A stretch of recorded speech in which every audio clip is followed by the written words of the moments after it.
the Stinky Popcorn Boys. We watch movies and eat popcorn. And you're stinky. Hello. We are the Stinky Popcorn Boys. Just some boys talking about movies and how they made us feel. I am Patrick Basketball Patrick, am I? Ooh, fancy. Inverted. I am John Gilardi, and we've been friends this whole time. Oh, fuck. I actually have known you. Holy shit. Even though we just met. Wait, did I hire you for this? Maybe. Or did I hire you to hire me? I think I hired you to hire me so that I would have something to do. It's hiringception. is the payoff of this movie. It's basically I didn't even think about that. So today we are going to be talking about the first blockbuster to brave the Cineplexes this past year, the eponymous 2020, to a mixed result. Yeah. The latest from Mindbender in Chief, Christopher Nolan, to a mixed result, I would say. Me, personally. Starring John David Washington, a former NFL running back for the Saints and star of BlacKkKlansman. And the next Batman, Robert Pattinson. Wait, was he actually? What? And was he actually pro? Yeah. He was like on the practice squad, and like I think he got a couple reps. He was like third string, but he was there, fucking doing this shit. Well, I know because he played Ricky Jarrett in Ballers. Yeah. Well, that's what he got. He got that job first. Yeah. Doing that because they're like, hey, you're a former player, and they're like, hey, what's your dad doing? Yeah. Or what's your dad, or who's your dad? And he was like, oh, he's in jail, because that's a famous story. John David Washington was like, yeah, I don't have my dad's not who you think it is. Or my dad's not anybody. It's not Denzel Washington. It's not Denzel Washington for sure. So the movie that made everyone say, wait, what did they just say? Tenet. Oh yeah. Tell us a little synopsis of it, bud. So you have the protagonist played by John David Washington, and he's CIA agent. He gets compromised and he gets rescued, and he's kind of put on this mission to kind of get this device, kind of Cold War plot, trying to stop the Russians from causing World War III and destruction via nuclear device. Usually, it's always a Russian fringe guy. Yep. It's kind of like, let's make them Russian, so we got the Cold War vibes. But he's like we can't, sort of British. Yeah, that too. Gilroy Lockhart is the bad guy. Yeah. In this one. Also director of Iron Man 2. Thor. Thor 2. Thor 3. Anyways, so it's basically just a mystery story with some backwards travel kind of inverted story. Yeah. Stuff. It's a mystery. It plays off with like mystery, you know. I'm trying to figure that out. Oh shit! Did you see that? What? That was Oh yeah. It had little dangly. Yeah, I saw that. Yeah. That's what. Yeah. It's a hard movie to synopsize because I'm trying to figure it out still as I watched it. I liked it. That's with me having liked it, but I'm still trying to figure it out because it's so dense.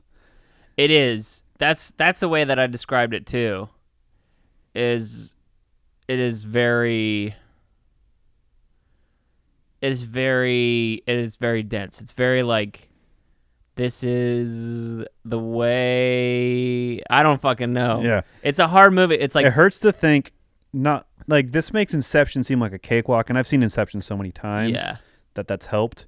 But I don't think, no matter how many times you see this movie, it's always going to be hard because you're literally processing the actions of 5 to 6 things happening at the same time. Yeah. And you have instances where there's 3 instances of the protagonist in a scenario doing the same thing or at different times, inverted or forward. I mean, the final scene has Robert Pattinson's character. Where is he? He's there in 3 instances doing 3 different things. And it's crazy. Obviously, spoilers are... Yeah, are out loose and fast. This is a good one. This is a definite one where it's like, I don't know if watching the movie before you listen to this podcast is actually gonna hinder your experience that much with it. Yeah, this is one where it's like, all right, we're gonna dive in and we're gonna try and be like, figure out this movie a little bit, because this is it's fucking complex. And I think for my money, I think that it's somewhat needlessly complex. But that being said, I was kind of confused and put off by Interstellar. I also want to say is I love Christopher Nolan? Yeah. Okay. And I love Christopher Nolan. I love it. But it's also, I feel like this movie is like Christopher Nolan. I wrote it down. This is the culmination of Christopher Nolan watching Christopher Nolan movies and then attempting to write the most Christopher Nolan movie possible. Yeah.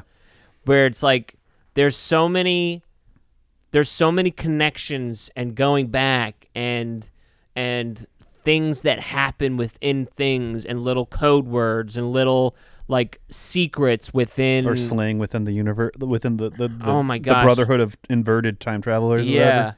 Well, that's one of the things.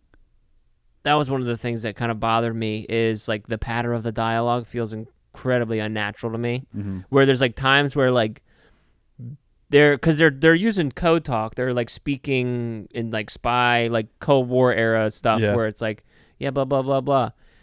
But it sounds like, but man, we took the Raven and we threw it against the wall. Oh, really?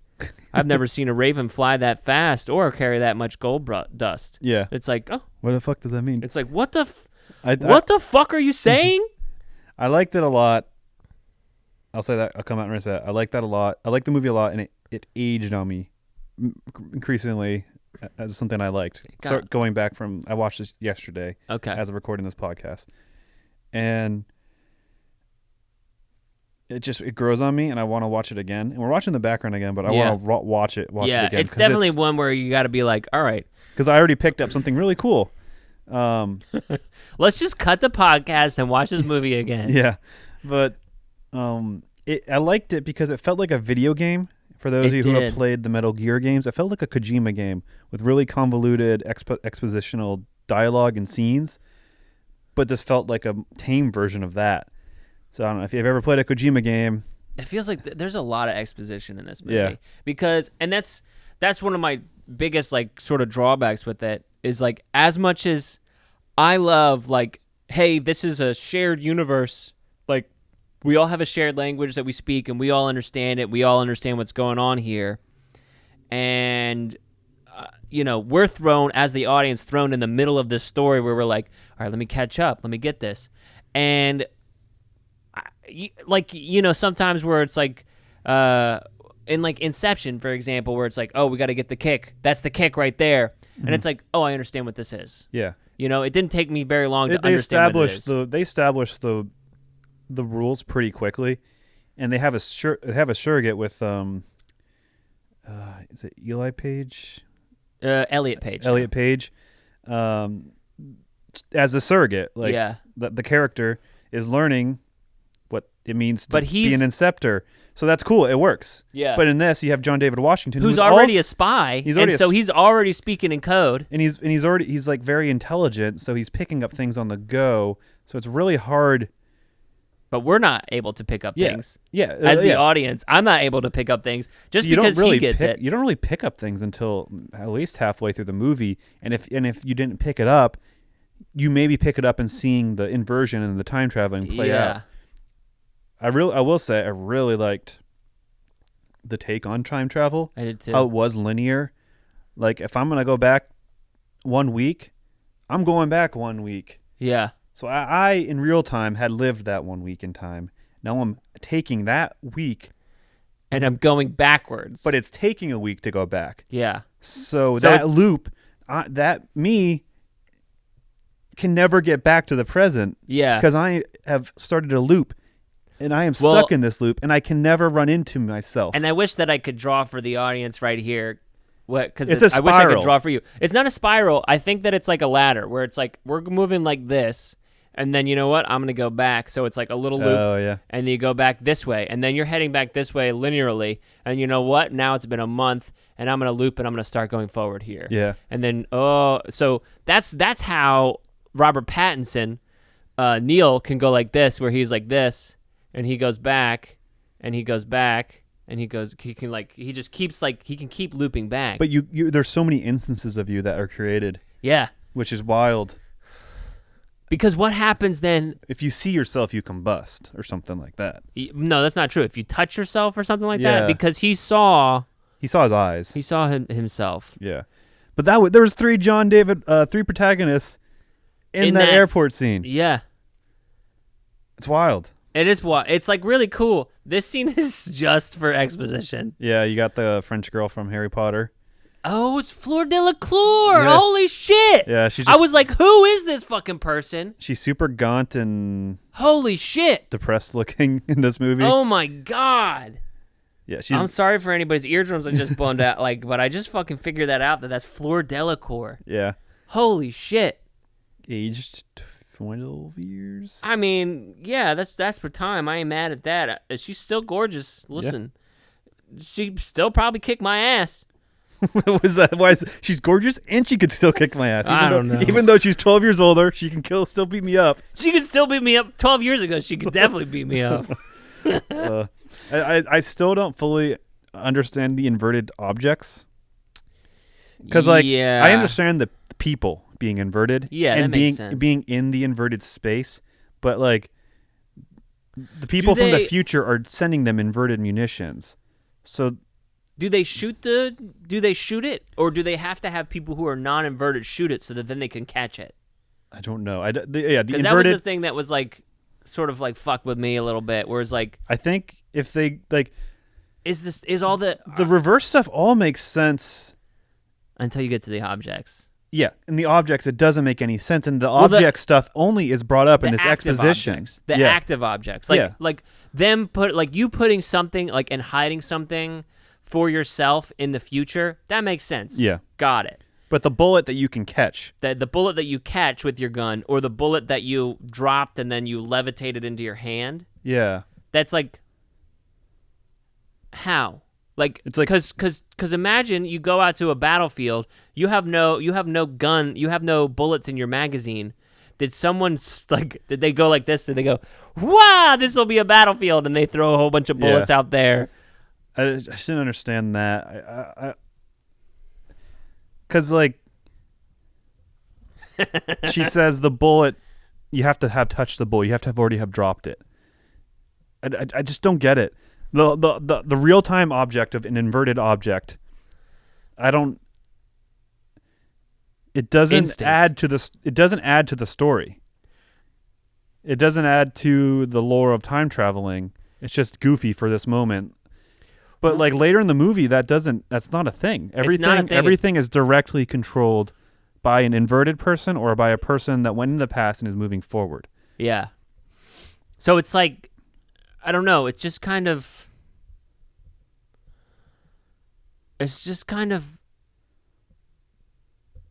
dumb. This is a completely useless scene. Yeah. And the exposition doesn't help me understand.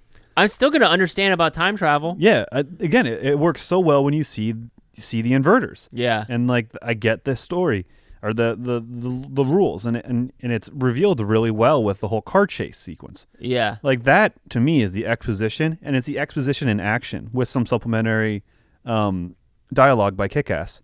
It was nice to see Aaron Taylor Johnson. Yeah. I forgot that he was British. Yeah.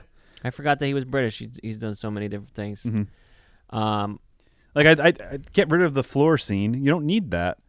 I mean, there is some good information there in terms of the pressing dire situation. Yeah, they're sending stuff back, and that the future is influencing the past. Yeah, I mean, and then I don't like how the movie turned into we ruined the world with our pollution and stuff, so they're just killing us so that we don't pollute the world. Yeah, which is funny that they keep bringing up the grandfather paradox. I mean, this man loves his game theory.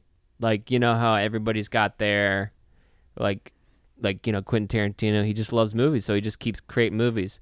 This man, Chris Nolan, our good buddy, he just loves game theory, where he's I will make a movie based off of any sort of philosophical conundrum that I can think of, and I will find a way to insert it into a glorious action set piece. Yep.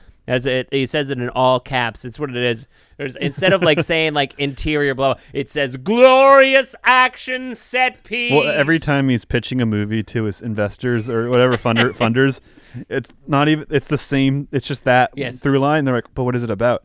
Glorious action set piece, and also time is inverted, and they're like they just like lose their because whenever he does his glorious action set piece, it's so amazing. People just show up and they like do a spin. There's people on lyras and like just floating through the air. He has a dance number and a set piece of people just presenting the idea. Yeah. And he has a song called Glorious Action Set Piece that he sings. Yes, of course I do. Yes, you're right. It's like it's a big band Frank Sinatra kind of style song. It's a glorious action set piece. And he cloned himself to be the band. Yeah, see, good. Chris, where did you come up with this technology? And then there's like a version of him butt fucking himself in the back. And then he like takes off his mask and it's actually the lead executive. It's like, whoa! Yeah, he was him the whole. You were me the whole time. He's like, oh my god, I'm inside you. No, you're not. You're inside yourself. And he takes off the other mask and it's his. And he's got a clone of the executive. We should talk later about what his next movie will be. Oh my gosh. But. This movie is so far up its own ass, and Christopher Nolan's ass. Christopher Nolan is in his own ass. Christopher Nolan's in the corner. But that didn't stop me from liking it. I think his being up his own ass made me dislike Dunkirk more, or maybe I got my Nolan like eye rolling out of the way with Dunkirk, because I enjoyed this movie for all its pretension and bullshit. I really enjoyed it. And as I think about it more, I do. And I think I more just admire and appreciate its creativity.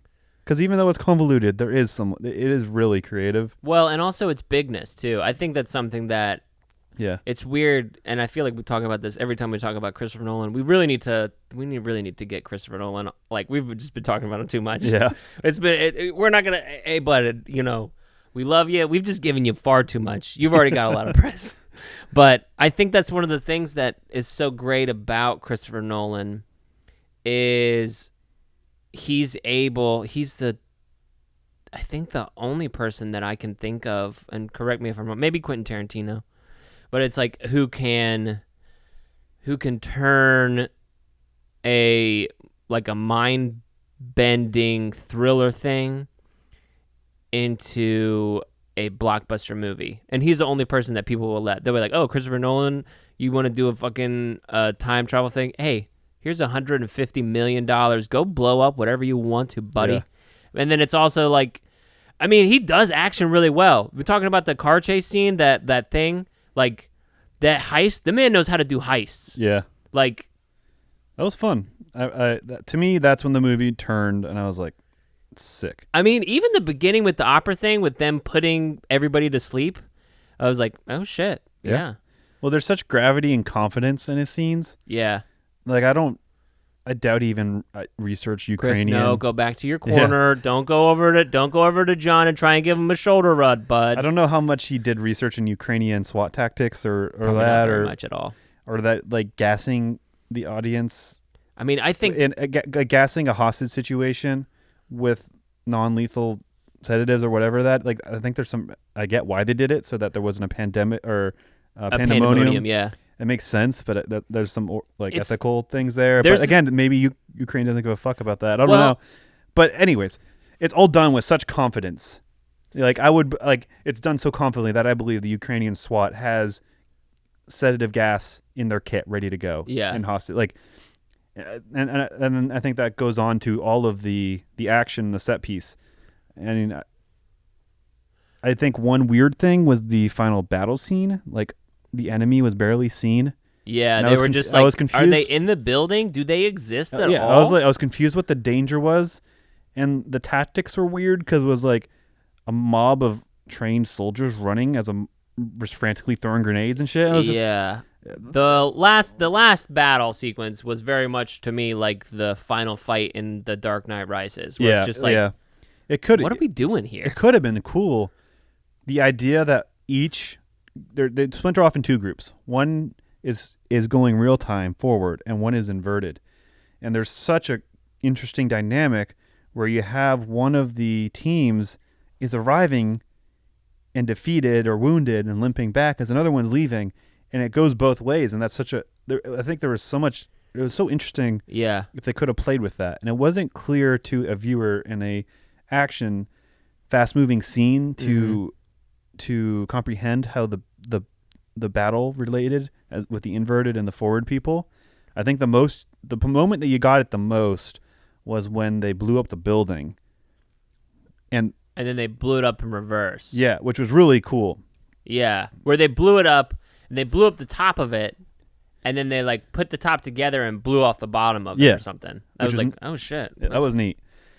But besides the main characters, it was hard to the action was hard to follow because you had no enemies. Yeah, you saw like 3 white shirt camo dudes, barely, vaguely, but in the tunnels only. Yeah, it was really unclear who they were fighting, and it made it feel weird. Well, especially on its own, it already feels weird because you're watching action going backwards and forwards and forwards and backwards, and it's like, what the fuck is going on? Well, but it's also weird, like, who are they fighting? What are the stakes here? Yeah, who's defending this? Yeah, what's like, you see them take out one anti-aircraft gun emplacement at the beginning. Got it. Yeah. And then there's no ground troops, and that it really does seem like and it's tough because it seems like the red team is the team that's moving forward in time, and the blue team is the team that's moving backwards in time. Yes. Yes. From what you remember. Yes, the blue team's inverted. But it seems like they're happening simultaneously, and it also does seem like they're just running and kind of maybe shooting at each other, or it just doesn't. It seems like I was watching it with my partner, and she was like, "This is a training exercise. Why does it matter?" And it's like, no, that's so that they're in different time periods. It's like, well, it's happening at the same time. I was like, I don't know how to explain it. I think that you're right. I'm not sure.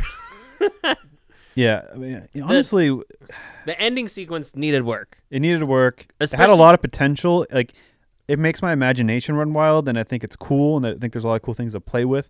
I almost love the potential of it. Yeah. And that makes it forgivable to me, which is stupid. No, I understand.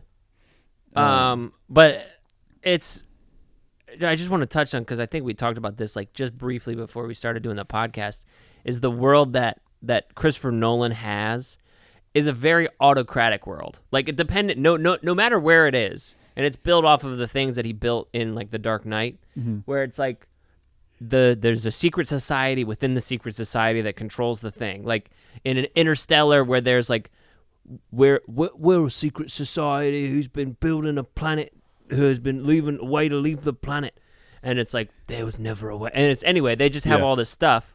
And then in Inception, where it's like there's a secret society that goes into people's dreams, and there's people are in dreams, and you don't know about it, and this is a thing, but it's all very like autocratic, where it's like it's very top down and very espionage-y. Yeah. And it's just an interesting. Well, it's also, like I said, it's confident. Like, it's like, it owns its world. Like Inception, like going inside people's brains. I mean, dreams, and like it doesn't. You just hook up, and there's this little weird breathing machine. But it's so fucking confident. You're like, all right, sure, yeah. Well, and that's why the pseudoscience works. If you don't try and explain it too much, where it's just like, and that's why it's like, yeah, it works. It works because of this, pretty much, and that's it. But hey, here's the thing: they get to go backwards in time, guy. Yeah. Don't fucking think about it too much. They get to go backwards in time. Yeah, I think like there's no fault to me in this movie with its complexity in terms of being complex for complexity's sake. It's just hard to grasp, which is fine. And some would argue that's the pretension in it, but I mean, it's definitely the pretension in it, but it's also like, I don't know if it's a bad thing. I think the thing that's more of a bad thing is, I don't think it's the ideas in this that bother me. It's the code speaking, and like the amount of implied knowledge that we're supposed to have as the audience. Yeah, he doesn't ever catch us up the way that he does in Inception. And I know that you have to write to your highest intelligence, but damn, Chris, you're just too fucking smart, dude. Yes. But it's just like, just the words and like the pacing of the words. Not to like that's it's like in my weird shit. It's like the audio mix is awful. I think. Granted, I wish I could have seen this in the theater where it's like, here's the audio mix spoon fed to me. Mm-hmm. I really wish that I could just go to Chris and be like, hey, dude, can you take me to your specially designed theater that you have to watch all your cuts so that I can watch it the way that you watch it? Because I'm sure it makes sense to you, but by the time it gets to us, the audio mix on the dialogue is, and then there's a boom, and then there's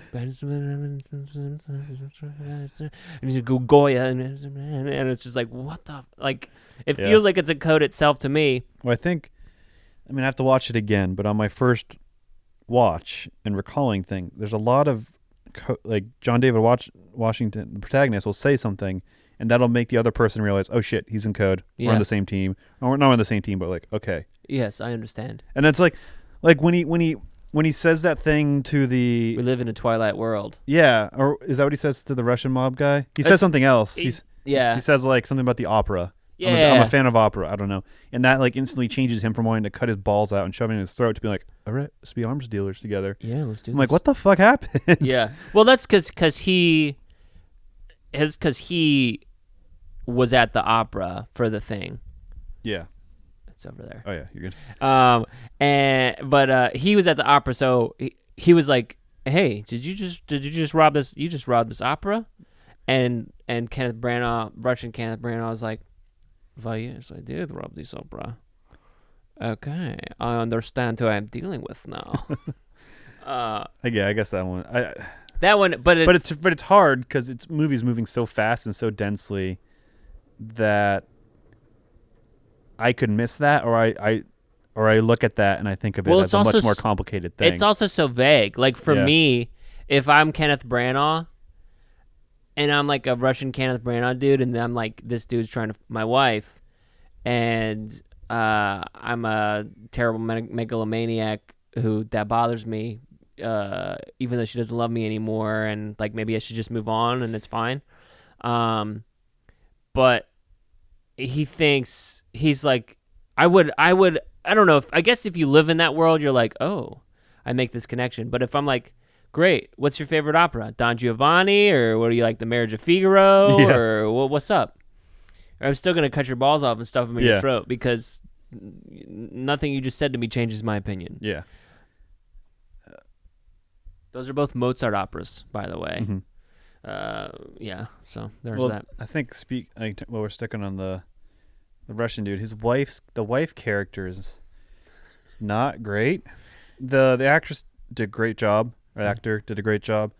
But Christopher Nolan writing female characters and their relation to the protagonists. Yeah. Not the character. The literal protagonist. Yeah, is really almost the same when I think of Bruce Wayne and the French girl. I always forget her name. Marine Cotillard. Yeah, and then Leo DiCaprio and her again. Yeah. Is the same to me as John David Washington and like DeBecke or something. Elizabeth DeBecke. Yeah, it's the same thing.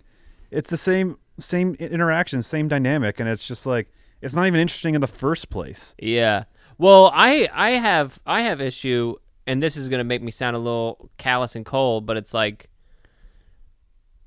why does he care? Yeah, there's no reason. Like maybe he met the son, and the son's a sweetheart, and he wants his mother to be there for the. I don't. There's nothing. I don't get why he cares for her. She's a means to the end. Especially because like it's like when they get their little MacGuffin, you know, and he's like, no, we got to give him a MacGuffin so he doesn't kill the girl, and it's like, listen, dude, you were willing to die. You were willing to take a suicide pill instead of giving up whatever you're gonna give up. Yeah. I'm sorry, but is saving her life, like this is like is saving her life worth killing everybody? Possibly. Well, I think the only reason like everyone goes along with it, because that's the suspension of disbelief, is like, why the fuck is Robert Pattinson, MI6, whatever spy dude, just going along with saving this girl? Yeah. And it's because he knows she needs to be there at the final moment to kill the Russian mobster, and and to stop him from killing himself so that he ends the world. Like, she's important. But okay. John David Washington doesn't know that at any point. And he's the CIA or whatever. Yeah, and so at any point it could have been communicated to him. Like, someone could have lied to him about how important she. Like, there could have been something where he knows, like, this girl needs to survive. She can't die. Yeah. And then that's his motivation. And you could say she survived because whatever's happened, and she lives. That's how time is. It happens. Like, you can't change it. And it could have been just instances of luck. I don't know, like, why he cares for her and why he wants to keep her alive outside of just human decency. Yeah. Doesn't make any sense. And he's an agent. He puts the mission first. And even he lets her get shot at one point because he's putting the mission first, which is like, okay, that makes sense. I buy that. But then why? I don't understand. Why when he started caring and why he's the main instance for me that's like I don't understand why is whenever they're in the car and he's like, give me the thing or I'm gonna shoot her, and it's like, I'm sorry, I got the thing, please don't shoot her, I'm gonna drive away now, yeah, bye. But like in the thing, like when she gets shot, yeah, that makes sense. When she gets shot and he's like, well, let's put her in the inverter so she doesn't die, that makes sense to me. It's like that's a decision that it's like, yeah, if there's an opportunity to save a life, you save a life. Yeah. But if there's an opportunity to save the whole world with something, which is also, it's so funny to me, people are like, everyone's like, the whole world? Okay, yeah, it's got to be the whole world. Where it's like the whole world, what are we talking about? Like, well, it's not clear what would happen if he had succeeded. Yeah. Which is fine, I guess. But and that's also, here's the thing. They were never going to succeed because in the past there was a small explosion. There was an explosion in the place. The fact that the movie takes place at all means that they already win. Because if it takes place a week in the past, they were always going to get the thing eventually. Yeah, and which version of him was that died? Was that the end loop him that I don't died know. at that moment? That's the confusing thing to me. Is like also that means he's all over the place because that guy is turnstiling all over the fucking place. Yeah, like the movie establishes that there's multiple instances of you as you invert and you loop. So who is that? What instance of that is him, and why is that the one that knows he's going to kill himself? But that one knows John David Washington, even though he hasn't met him yet. Yeah. I don't know. I just watched your gears derail in your brain. Well, that's the movie. I know. But that's the thing to me it's like it's like by the time we get to it when they're like, yeah, there was a small explosion in this little place in Russia. And it's like, well, if it wasn't a big explosion, I guess we already did it. Yeah. That's true. Well, because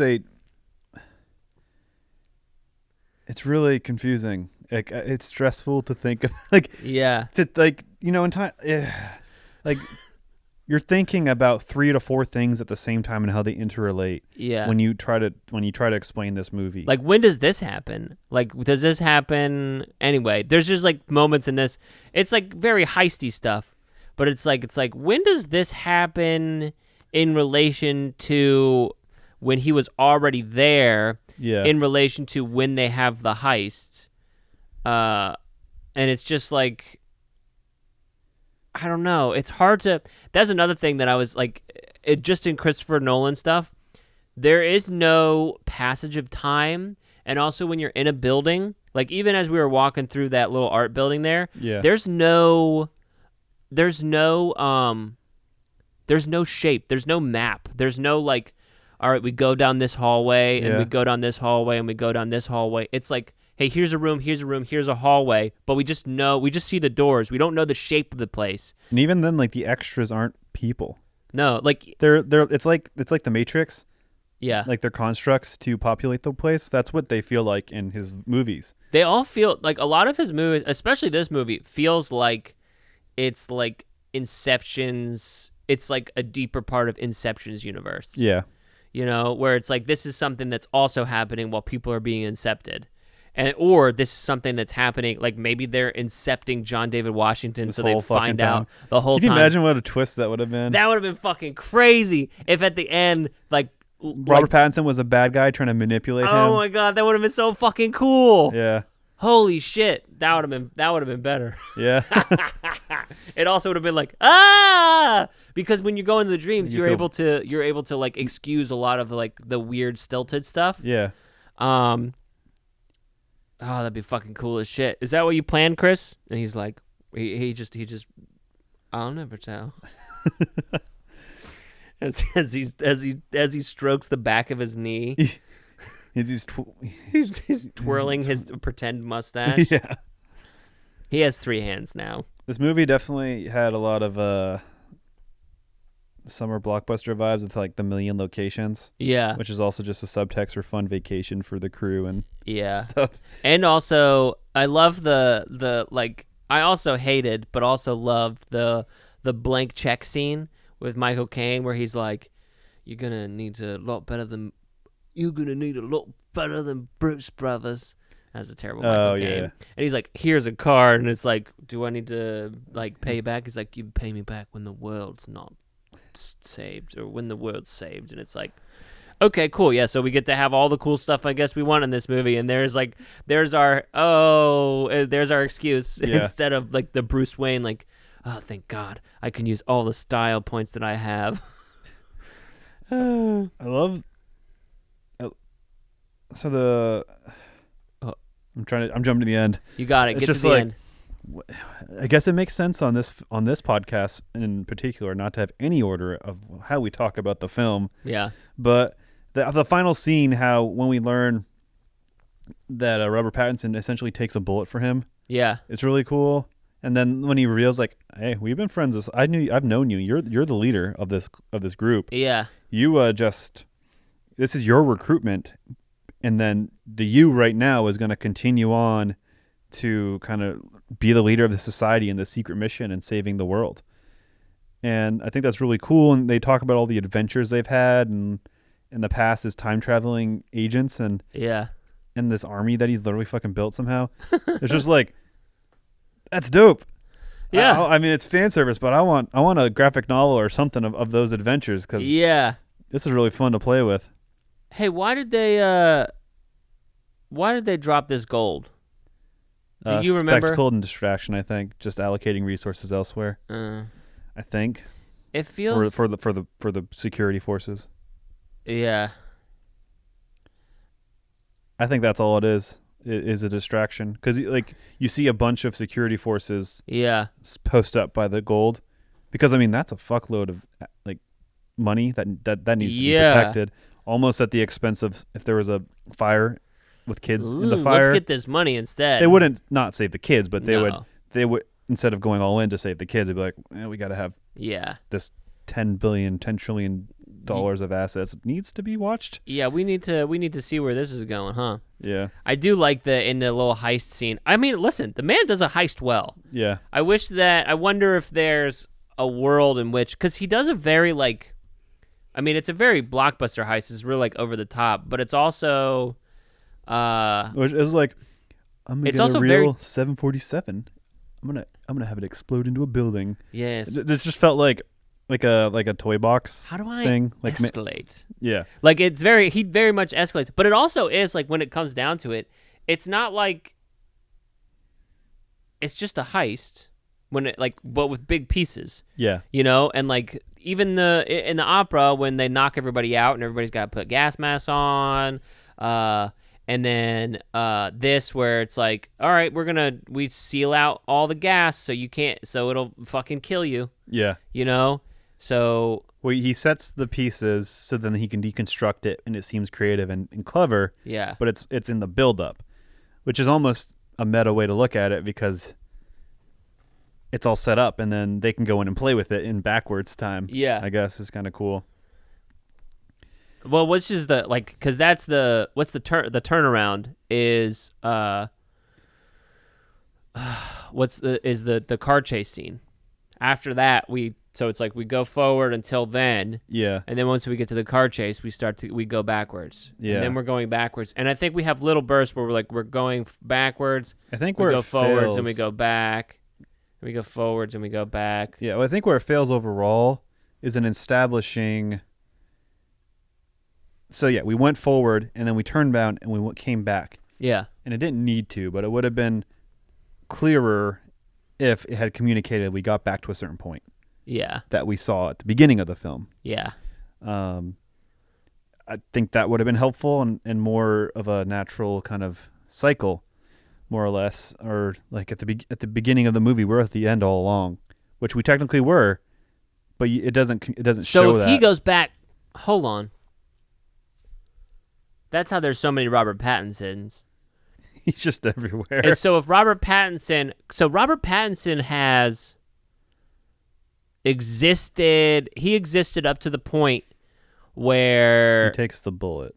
Well, he exists up to the point where so presumably some point in the future, whenever John David Washington, when the protagonist recruits him. So the protagonist recruits him, let's say it's 5 years in the future. Yeah. I don't know, I'm making it up. He recruits him 5 years in the future. Then he travels back 5 years. Maybe he travels back 6 years. And so that's one timeline of him where he's here. And then he goes forward and he goes back. Hold on, my gears are breaking. Yeah. So I want to, like, there's tons of YouTubers that probably have gotten it, but I want to see Christopher Nolan explain it. I want to hear it right from the horse's mouth. Yeah. I do love, and it's kind of annoying because that's one of the things that sort of bothered me about this is that this, like I was saying, like this is a Christopher Nolan book, or this is a Christopher Nolan movie that Christopher Nolan wrote after watching all of his own movies. Yeah. And like just sniffing his own pee for a month, you know? And it's like, why does everything, it just fits his playbook so well. So it's like, you know, when we come to this scene, it's like, I know. Which scene? You gotta remember people aren't watching. The scene in the art room where Robert Pattinson rips off the head. Yeah. Or the mask of the guy. It's like, oh well, it's either him or it's John David Washington, and I'm like, okay, so they were going back in time. My first thought was, is it like lizard people from the future and he was disgusted and that's why he ran away? That was my first thought. That's much more interesting. But it's like, I knew. I was like, oh, well, of course. And then also the concept of an unseen, like true, like villain or unseen mystery villain of the future us. Yeah. It's so subtle and it's in there. I think that was really cool. And pretty terrifying in a sense. Yeah. Because they know they're in the future. But if they're in the future, how do they not know? Like, how does that? Maybe it was just they knew it was a vain effort. Yeah. But they tried anyways. Yeah. I guess it's just paradox. That's all time travel is. It's all paradox and like, oh look, here we go. It was funny though to see this in reverse and then forward. Yeah. But what's so confusing about it is that then it's reversing and forward when we see it again. It's just the different players are backwards. Yeah. I didn't understand the part where he's shimmying on the ground. Like, that didn't make sense reversed, and that didn't make sense forward. Yeah. That didn't. I was like, what is he doing? Like, that's a weird way to do that. Because he's not like using the ground to kick himself on. Like, you know, if you ever lay on the ground and you use your heels to kind of walk yourself, he's not doing that. Either real time or inverted time. So that just wasn't clear. Like, what the fuck? It was just weird. But yeah, I like this hasn't changed my like of the movie though. Yeah, no, I also understand that where it's like visually it's really cool. It plays with some cool concepts. Is it the most cohesive thing I've ever seen. No, It might be. It just might be too convoluted for, you know what I mean? Like I think it's. I don't know. I think it's there. And wait, what the hell was that? Robert Pattinson in that shot? Take it back. Let's see. No, it wasn't. It just had a guy with his hair. Yeah. But it's like I knew. I knew all the things. Like, why did I like? Even when I watched the thing at the opera, I was like, I bet you that's Robert Pattinson. When at the opera in the very beginning, I was like, I bet you that was Robert Pattinson right there. Yeah. And then also, like when he was like, oh yeah, well something about the recruiter. It's like, well, who recruited you? He's like, I can't tell you that. And it's like, it was him. Yeah. He recruited you. Like he recruited himself? No, like it was the protagonist. Yeah. The protagonist recruited Robert Pattinson. And it's like, I think I like that he was a good guy. yeah. Like he could have been poised to be the bad guy, like in our Inception theory. Yeah. But it wasn't even that he was not the bad guy.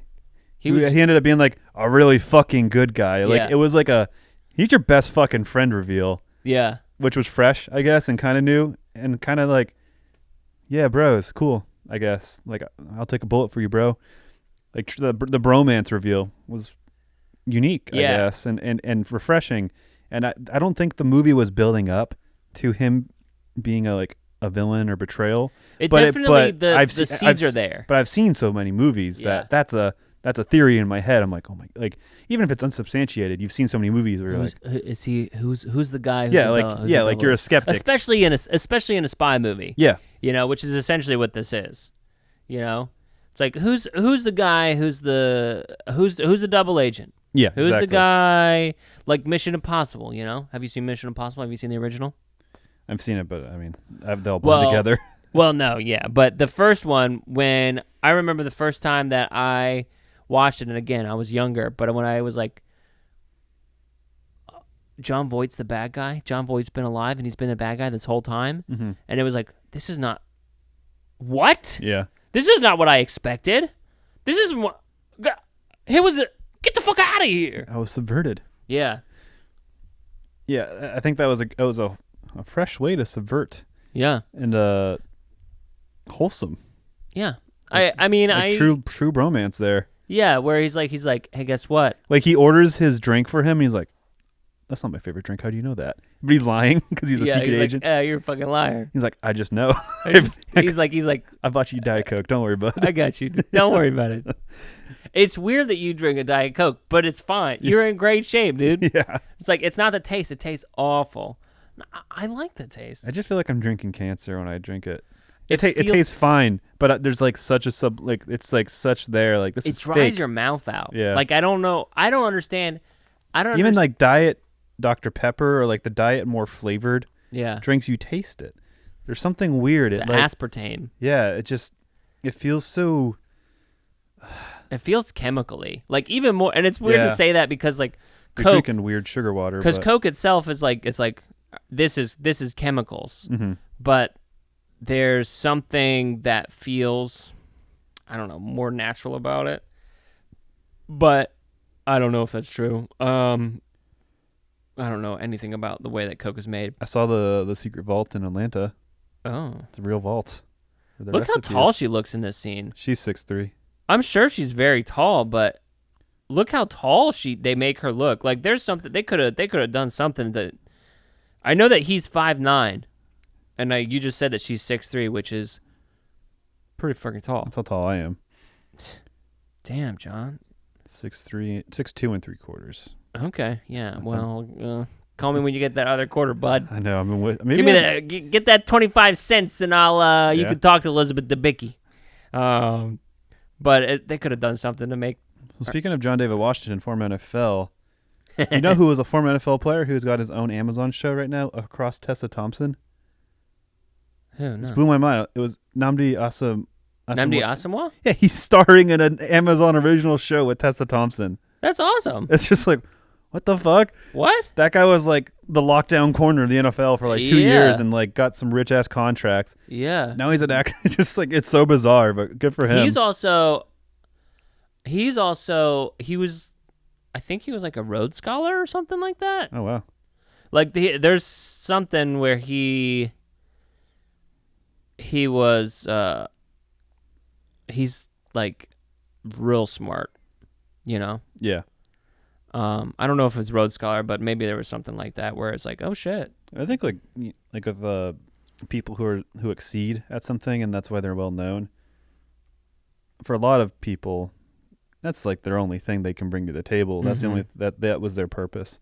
Yeah. But there's so many people that excel in anything or excel in everything because they're so gifted and talented. Yeah. And I think he's an instance. I don't know. Special like Navy SEALs are all that. Yeah. Like they're just super gifted.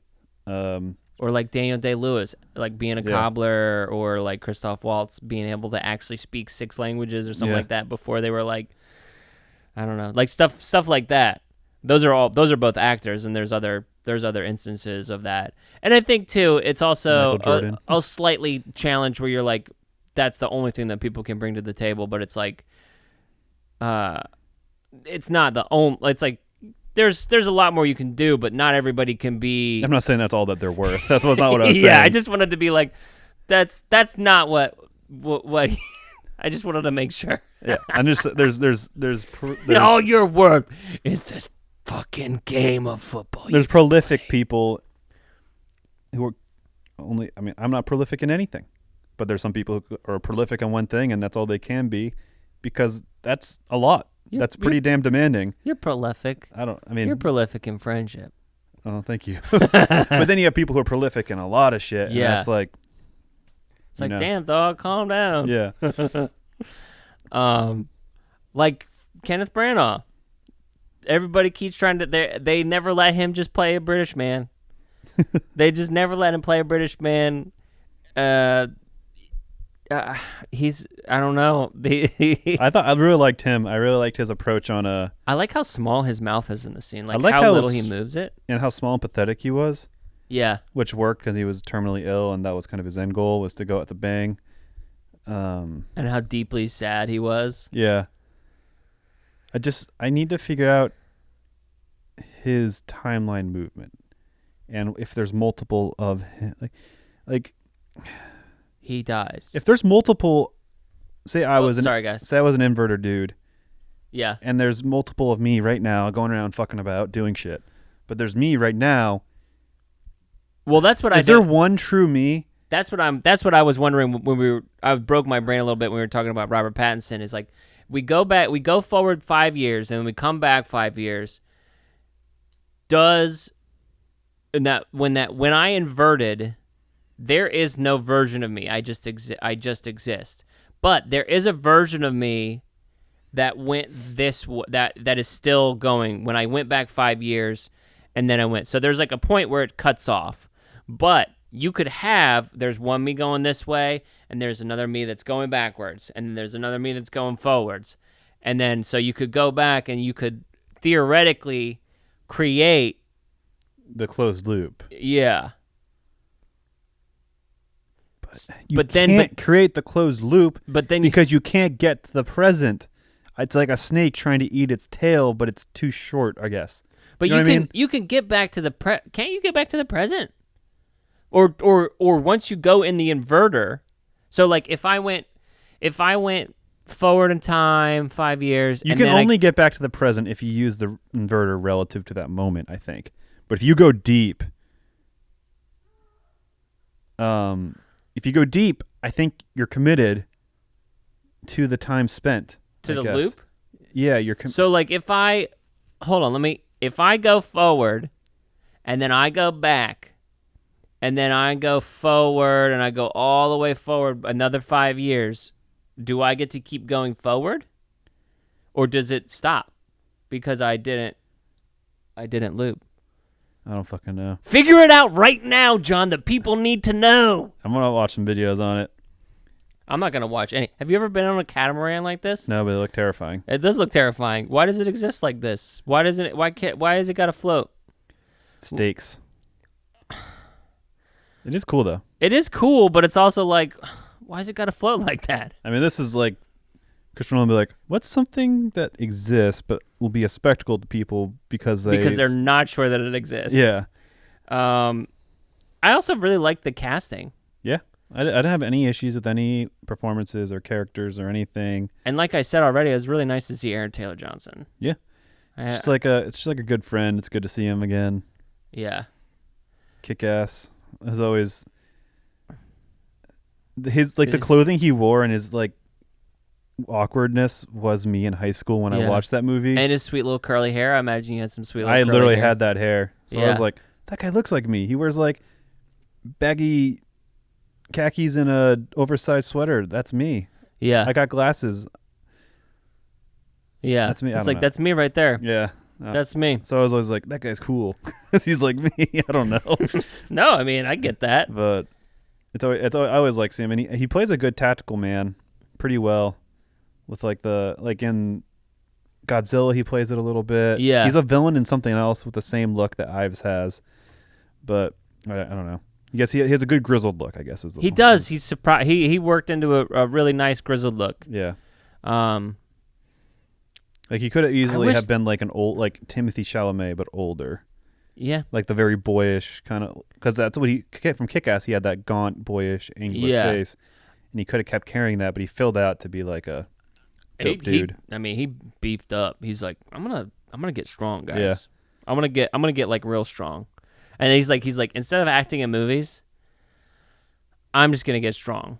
So I don't know what you got. Like, you guys can cast me in movies as a strong guy, but I'm gonna get strong. Yeah.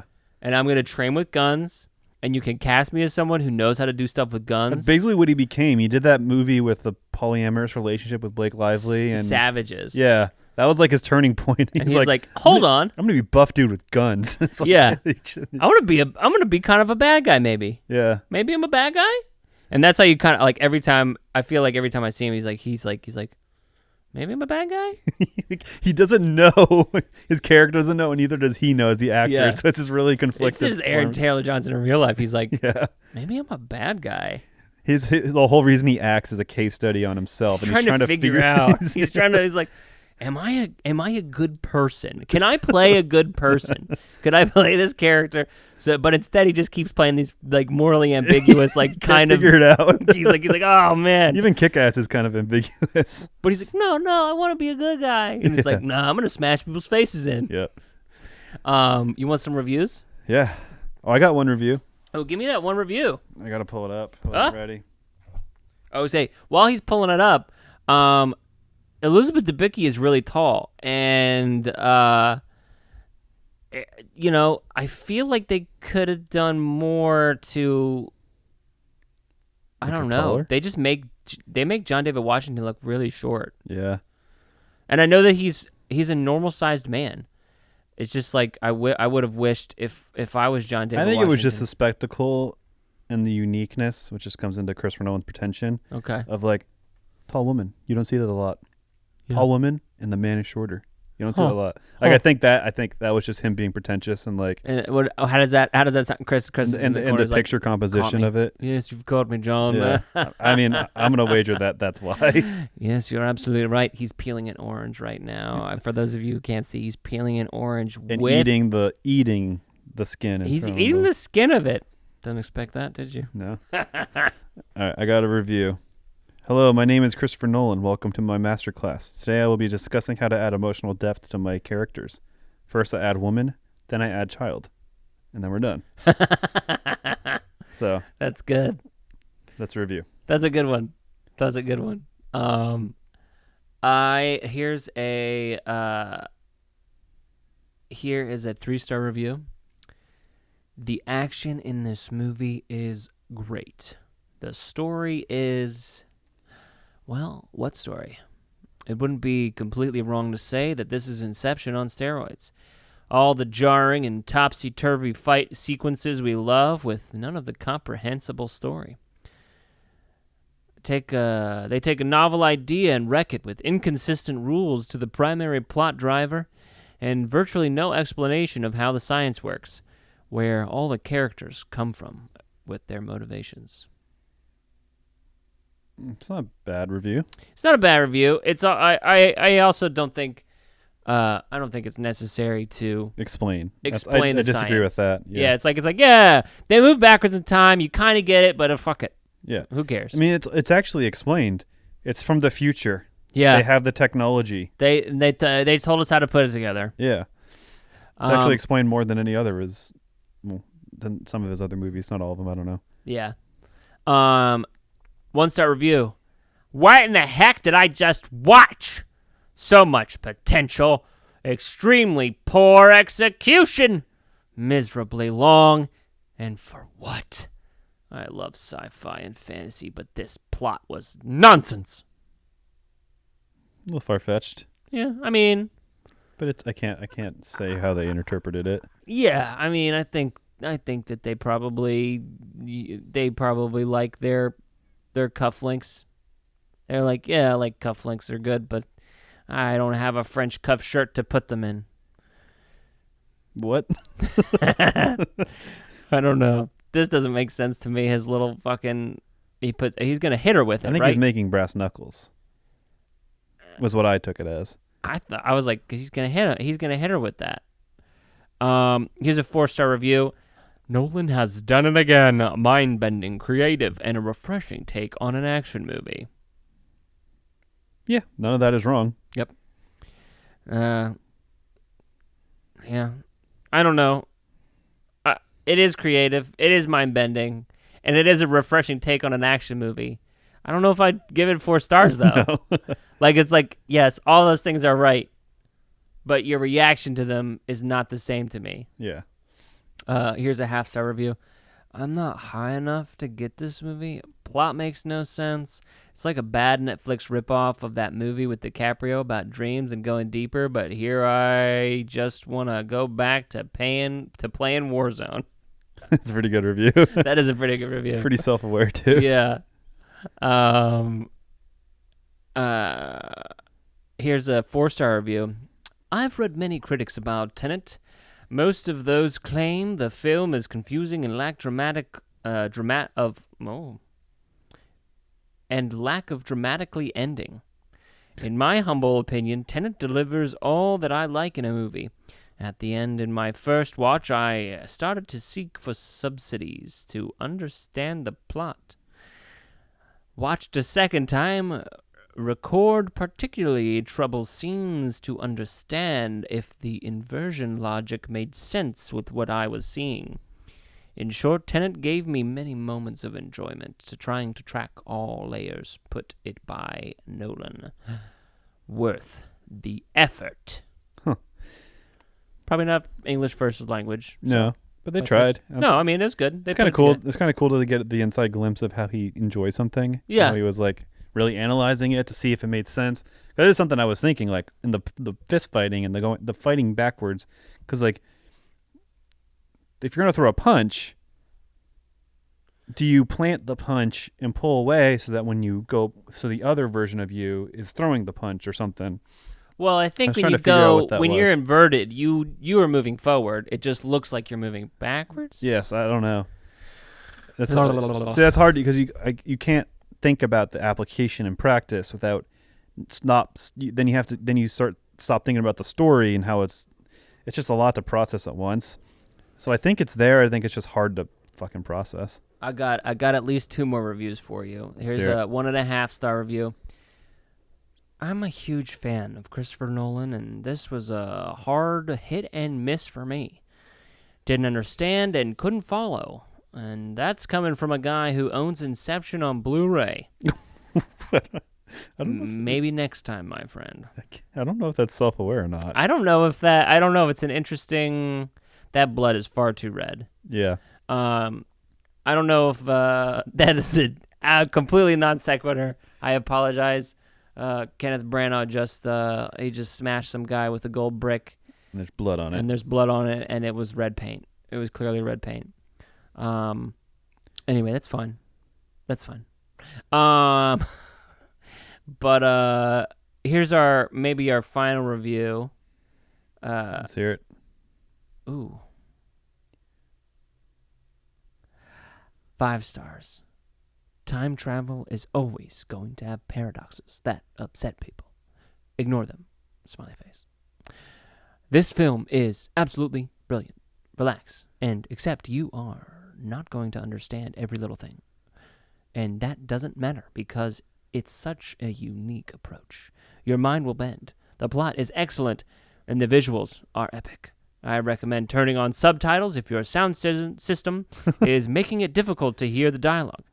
Helped me a lot to absorb the plot. Yep, I had to right away. I was like, I'm not hearing what they're saying. This is a must-see film. I enjoyed every minute. All right.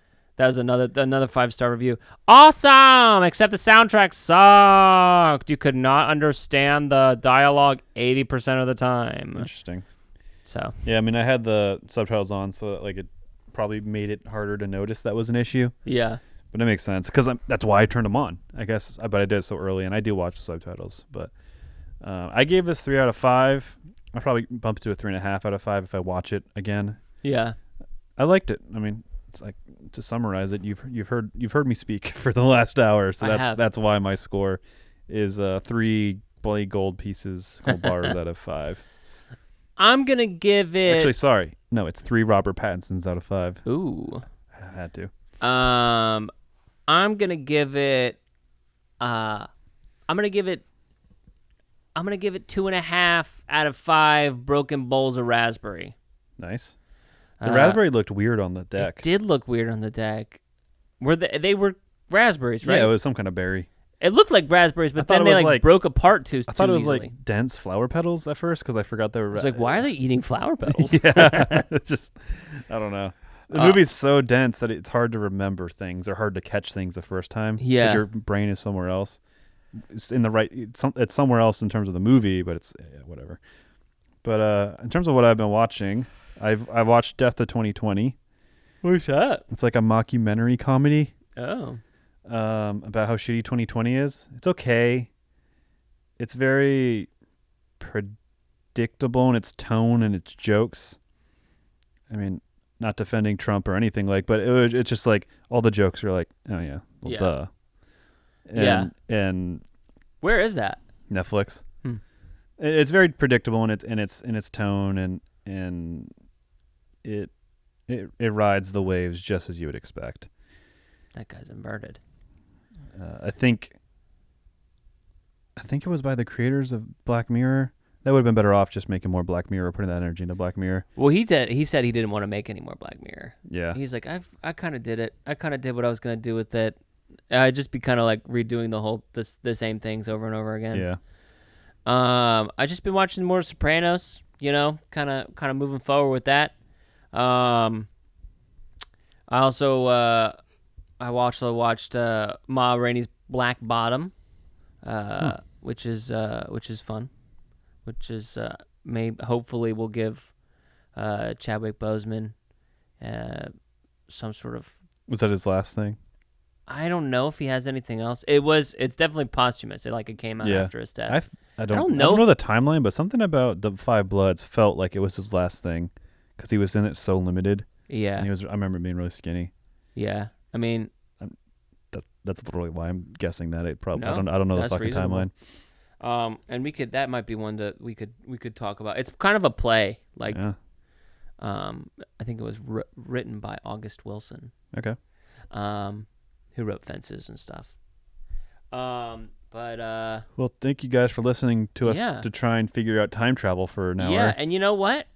If you figure it out, seriously, let us know. I know we said a comment, but fucking let me know because I need help.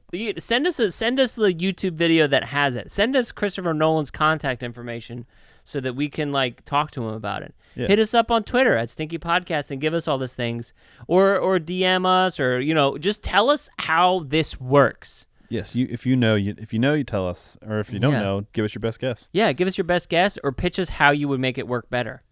Yeah. And rate and review the Stinky Old Podcast, and we started out with blockbusters on this first 2021. We'll see where I go from here. We're gonna do some the most indie film we can find. We're gonna find the most indie film. We're gonna find a movie that. It's not an actual promise. That's not. Well, as they say in the Nolan verse, the ship flies at dawn, and if you find a folding chair, put it behind your ear. And sit on it.